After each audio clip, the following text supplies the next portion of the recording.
कल हमने कुछ क्वेश्चन किए थे, उसके आगे का पार्ट मैं ले रहा हूँ। जैसे कि ये प्लस माइनस का रूल कल आपको समझ में आया, लेकिन ब्रैकेट आने के बाद कई बार स्टूडेंट गलतियां कर देते हैं। जैसे कि ये क्वेश्चन है -7 माइनस इन ब्रैकेट -7। अब यहाँ पर देखिए मैंने -7 लिखा पहले। ये माइनस माइनस क्या होता है, ये ब्रैकेट का के साथ इसका मल्टीप्लिकेशन करना होता है, तो माइनस माइनस रूल के हिसाब से प्लस होता है, तो माइनस माइनस हो जाएगा प्लस। फिर यहाँ पर और सॉल्व करना पड़ेगा। माइनस प्लस क्या होता है, देखिए माइनस प्लस माइनस होता है, और 7 में से 7 क्या, 0। 0 का कोई साइन नहीं होता, इसलिए हम इसको 0 ही लिखेंगे। इसके बाद और एक अगर क्वेश्चन लूं मैं, तो -2 प्लस -3, एक ऐसा क्वेश्चन है, समझ लो। अब यहाँ पर देखिए -2 प्लस माइनस रूल के हिसाब से देखेंगे, प्लस माइनस माइनस होता है, तो -2 प्लस माइनस माइनस, तो यहाँ पर हम माइनस से लिखेंगे। मतलब सबसे पहले जब ये ब्रैकेट के क्वेश्चन होंगे तब ब्रैकेट को सॉल्व कर लेना जरूरी है। तो प्लस माइनस माइनस हो गए, -2 -3, फिर यहाँ पर रूल लगेगा माइनस माइनस, माइनस माइनस क्या होता है, प्लस, तो माइनस माइनस प्लस, मतलब 2 + 3 5। लेकिन एक चीज कभी नहीं भूलना चाहिए, बड़े नंबर का साइन। यहाँ पर बिग नंबर कौन सा है, 3, और 3 का साइन क्या है, माइनस, तो यहाँ पर हम लिखेंगे -5।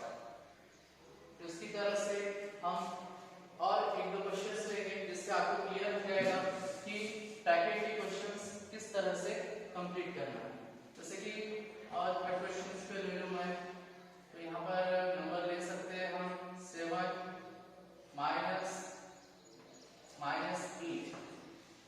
अब ये क्वेश्चन है, देखिए यहाँ पर तो मैंने 7 लिख लिया। मैंने आपको पहले बताया था कि ब्रैकेट को सॉल्व करना जरूरी है। तो माइनस माइनस क्या होता है, माइनस माइनस होता है प्लस, तो 7 + 8, और 7 + 8 क्या हो जाएगा, 15। तो 7 + 8 हमारा 15 है, बिगर नंबर का साइन प्लस है, तो प्लस नहीं लिखने पर भी चलता है, लेकिन अगर माइनस होता तो माइनस लिखना जरूरी होता। जैसे कि और एक ऐसा क्वेश्चन लेंगे, तो -5 प्लस -7, अगर ऐसा क्वेश्चन रहा तो क्या करेंगे। अब यहाँ पर हम लिख देंगे -5 पहले, तो जैसे कि आपको पता है पहले ब्रैकेट को हटाना है, तो उसको सॉल्व करना जरूरी है। प्लस माइनस, तो प्लस माइनस क्या होता है, माइनस, तो प्लस माइनस माइनस, और फिर मैंने लिखा 7।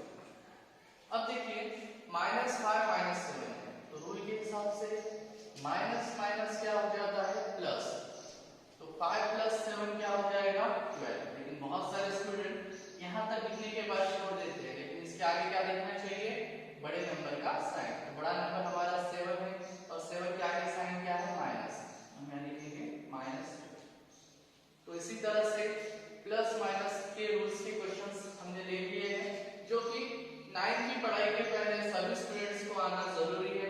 अगर ये हम प्लस माइनस का रूल अच्छी तरह से ना सीख ले तो हमको 9th 10th में या आगे की पढ़ाई में बहुत दिक्कत आ जाएगी।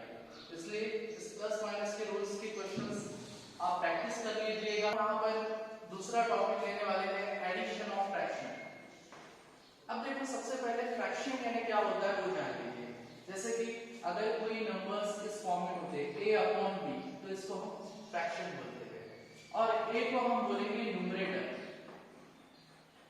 और यहाँ पर b को हम बोलेंगे डिनोमिनेटर। अब न्यूमरेटर और डिनोमिनेटर जानना जरूरी है। जैसे कि a/b को फ्रैक्शन बोला है, तो ऊपर वाला जो नंबर होता है उसको न्यूमरेटर बोलते हैं, और नीचे वाला जो नंबर होता है उसको डिनोमिनेटर बोलते हैं। जैसे कि यहाँ पर मैं 4/3 लिख रहा हूँ, तो यहाँ पर न्यूमरेटर कौन सा है, 4, और डिनोमिनेटर कौन सा है, 3। तो अब यहाँ पर कई बार क्वेश्चंस आते हैं कि हमको फ्रैक्शन का एडिशन करना है। तो फ्रैक्शन का एडिशन करना बहुत सिंपल हो जाता है अगर दोनों का डिनोमिनेटर सेम हो। जैसे कि मैं एक क्वेश्चन दे रहा हूँ 4/3 + 5/3, तो 4/3 + 5/3 है, इन दोनों का डिनोमिनेटर अगर आप गौर करेंगे यहाँ पर भी 3 है, यहाँ पर भी 3 है। जब डिनोमिनेटर सेम हो जाता है तो एडिशन ऑफ फ्रैक्शन सबसे पहले हम 3 लिख लेंगे क्योंकि डिनोमिनेटर सेम है।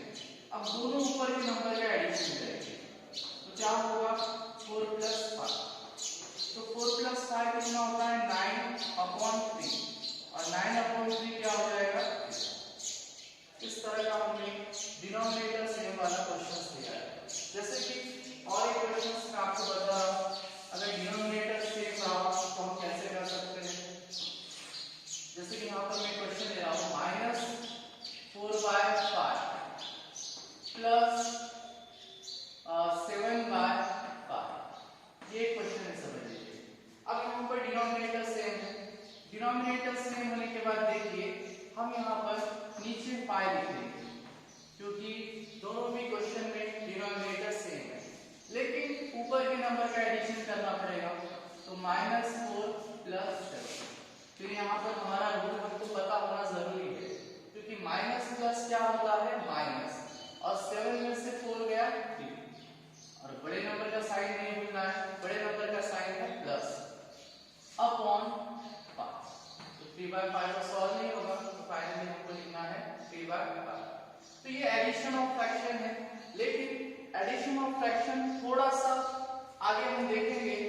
डिनोमिनेटर अगर चेंज हो जाएगा तो एडिशन ऑफ फ्रैक्शन हम कैसे करेंगे। ये डिनोमिनेटर सेम है इसलिए हमने इसको इस तरीके से छुड़ाया है। अब हम डिनोमिनेटर अगर डिफरेंट रहेगा तो कैसे एडिशन करना है वो देखेंगे। अब हम डिनोमिनेटर डिफरेंट वाले क्वेश्चन लेंगे। जैसे कि क्वेश्चन है 7/3 प्लस 5/। इस डिनोमिनेटर जब डिफरेंट होते हैं तब इसको छुड़ाने के दो तरीके हैं। एक तो हम क्रॉस मल्टीप्लिकेशन करके छुड़ा सकते हैं या डिनोमिनेटर को सेम करके छुड़ा सकते हैं। मैं आपको दो भी तरीके बताऊंगा ताकि आपको कभी भी आप उसको छुड़ा सकें। तो यहाँ पर देखिए 7/3 प्लस 3/2 है, तो सबसे पहले मैं आपको क्रॉस मल्टीप्लिकेशन वाला तरीका बताऊंगा। तो क्या करना है 7 को 2 से मल्टीप्लाई करना है, मतलब 7 × 2, बीच का साइन क्या है प्लस। अब देखिए फिर 5 को 3 के साथ करना है तो हो जाएगा 5 × 3 अपॉन नीचे में देखिए डिनोमिनेटर का मल्टीप्लिकेशन होगा तो 3 × देखिए कैसे किया फिर से 7 × 2 मैंने क्या किया 7 को 2 के साथ मल्टीप्लाई किया प्लस 5 × 3 और फिर अपॉन लिखकर मैंने क्या किया नीचे के जो डिनोमिनेटर है उनका मल्टीप्लिकेशन किया तो 3 × 2।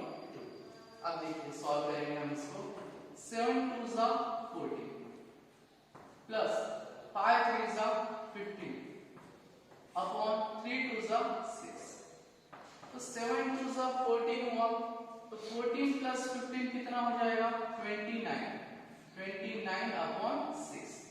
अब इसका शॉर्ट फॉर्म नहीं होता है इसलिए फाइनल आंसर नहीं रहेगा, लेकिन अगर हम इसको दूसरे तरीके से छुड़ाएंगे तो वो तरीका कैसा रहेगा देखिए 7/3 प्लस 5/2। तो पहला तरीका आपने जो सीखा वो है क्रॉस मल्टीप्लिकेशन वाला। अब जो दूसरा तरीका है उसमें हमको डिनोमिनेटर को सेम करना पड़ेगा। तो डिनोमिनेटर को सेम करने के लिए हमको 3 का टेबल और 2 का टेबल देखना पड़ेगा। तो 3 और 2 के टेबल में कौन सा नंबर सेम आ रहा है, जैसे कि 3 का टेबल 3 1 * 3 3 2 * 6 और 2 के टेबल में देखिए 2 1 * 2 2 2 * 4 2 3 * 6, मतलब 3 के टेबल में भी 6 आ रहा है 2 के टेबल में भी 6 आ रहा है। तो सबसे पहले हम डिनोमिनेटर को सेम करेंगे, मतलब इस 3 को 6 करना पड़ेगा। इस 3 को 6 करने पर क्या करना पड़ेगा 3 × 2 तब जाकर ये 6 होगा। तो सेम हम जब हमने इसको 2 से मल्टीप्लाई किया तो 7 को भी हमको 2 से मल्टीप्लाई करना पड़ेगा प्लस 5/2 है। अब 5/2 है तो ये 2 है, इस 2 को 6 करना है तो किससे मल्टीप्लाई करना पड़ेगा 3 से। तो हम यहाँ लिखेंगे 2 × 3। जब हमने नीचे वाले को 3 से मल्टीप्लाई किया तो ऊपर वाले को भी 3 से मल्टीप्लाई करना पड़ेगा, तो ये हो जाएगा 5 + 2। अब देखिए 7 2 * क्या हो जाएगा 14 अपॉन 3 2 * क्या हो जाएगा 6 प्लस 5 3 * क्या हो जाएगा 15 अपॉन 2 3 * 6। अब 2 लिखा है और 3 × 2 प्लस 5 × 3